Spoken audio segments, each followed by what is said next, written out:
தமிழகத்தில் டாஸ்மாக் கடைகளை படிப்படியாக குறைக்க வேண்டும். அதேவேளையில் கள்ளு கடைகளை திறக்க வேண்டும். கள் இறக்க அனுமதி கொடுத்தால் பனை தொழிலாளர்கள் பயனடைவார்கள் என பாஜக மாநில பொதுச் செயலாளர் கருப்பு முருகானந்தம் கூறினார். தஞ்சையில் பாஜக மாநில பொதுச் செயலாளர் கருப்பு முருகானந்தம் செய்தியாளர்களை சந்தித்தார். அப்போது அவர் கள்ளக்குறிச்சியில் கள்ளச்சாராயம் குடித்து 58 பேர் பலியான சம்பவம் நாட்டையே அதிர்ச்சிக்கு உள்ளாக்கியுள்ளது. கடந்த ஆண்டு கூட விழுப்புரம் மாவட்டம் மரக்காணத்தில் கள்ளச்சாராயம் குடித்து சிலர் பலியாகினர். இதுவரை முதலமைச்சர் மு.க. ஸ்டாலின் கள்ளக்குறிச்சிக்கு நேரில் செல்லவில்லை. நிவாரணம் அறிவித்தால் மட்டும் போதுமா?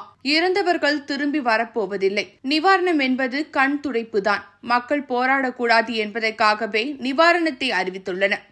கள்ளக்குறிச்சி சம்பவத்திற்கு கண்டிப்பாக சிபிஐ விசாரணை தேவை. சிபிஐ விசாரித்தால்தான் இதில் யாருக்கெல்லாம் தொடர்பு உள்ளது என்பது உள்பட பல உண்மைகள் வெளியாகி வரும். ஆனால் சிபிஐ விசாரணைக்கு ஏன் தமிழக அரசு உத்தரவிடப்படவில்லை என தெரியவில்லை. தமிழகத்தில் டாஸ்மாக் கடைகளை படிப்படியாக குறைக்க வேண்டும். அதேவேளையில் கள்ளு கடைகளை திறக்க வேண்டும். எனவே பூரண மதுவிலக்கு அமல்படுத்தி கள்ளு கடைகளுக்கு அனுமதி கொடுக்க வேண்டும். கஞ்சா உள்ளிட்ட போதைப் பொருட்களின் நடமாட்டத்தை முற்றிலும் தடுக்க வேண்டும். விக்கிரவாண்டி இடைத்தேர்தலில் தேசிய ஜனநாயக கூட்டணி கண்டிப்பாக வெற்றி பெறும். முன்னாள் நீதிபதி ஒரு அறிக்கை தயாரித்து முதலமைச்சரிடம் வழங்கியுள்ளார். கையில் கயிறு கட்டக்கூடாது என்பது உள்ளிட்ட பல்வேறு விஷயங்கள் அதில் அடங்கியுள்ளது. ஆனால் ஒட்டுமொத்தமாக யாரும் கையில் கயிறு கட்டக்கூடாது என்று கூறியது ஏற்புடையதல்ல என்றார்.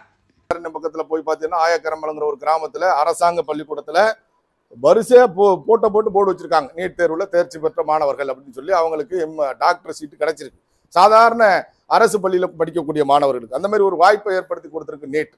தவறுங்கிறது எல்லாத்துலயுமே தவறு நடக்கிறதுக்கு வாய்ப்பு இருக்கு. தவறே நடக்காது எதுவுமே கிடையாது. தவறு நடக்கும்போது அந்த தவறு செய்தவர்கள் மேல நடவடிக்கை எடுக்கிறோமா இல்லையா, அந்த தவறை கட்டுப்படுத்துறோமா இல்லையா, மீண்டும் தவறு நடக்காம நாம செயல்படுத்துறோமா இல்லையா அப்படிங்கிறத பொறுத்து தான் இருக்கு. நீதிமன்றமே அதை பத்தி தெளிவா சொல்லியிருக்கு. கண்டிப்பா அரசாங்கம் என்ன சொல்லியிருக்குன்னு சொன்னா, தப்பு செஞ்சவங்க யாரா இருந்தாலும் அரசாங்கம் மிக கடுமையான நடவடிக்கைகள் எடுப்போம் அப்படிங்கிறது எங்க மத்திய அமைச்சர் சொல்லியிருக்காங்க.